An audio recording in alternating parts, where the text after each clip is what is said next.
3 वरदान। एक गरीब आदमी एक देवदूत की संतुष्टि के साथ व्यवहार करता था।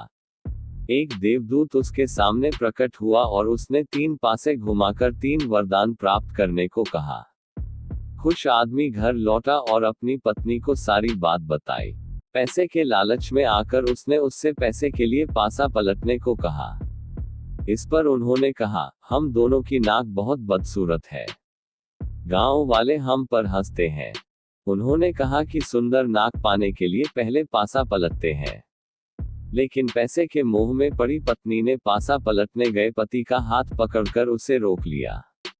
पति ने अपना हाथ आगे बढ़ाया और कहा, हम दोनों की नाक सुंदर हो।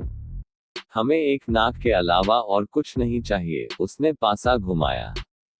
उन दोनों ने अपने शरीर पर सुंदर लेकिन कई नाक देखी। इतनी सारी नाक होना इतना परेशानी भरा था कि वे दोनों दूसरा पासा फेंकने के लिए सहमत हो गए और कहा कि हमें नहीं चाहिए कोई भी नाक। सभी नाक गायब हो गए।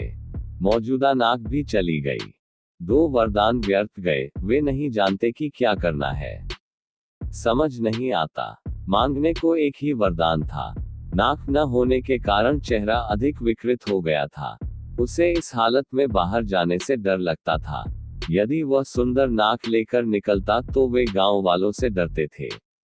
अगर वे हमसे पूछें कि आप दोनों की नाक खूबसूरत कैसे हुई तो क्या जवाब दिया जाए।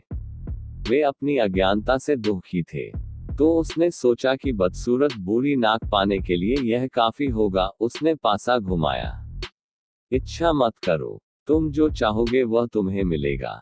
साथ ही वह बंधन भी तुम्हें मिलेगा जो तुम नहीं चाहोगे।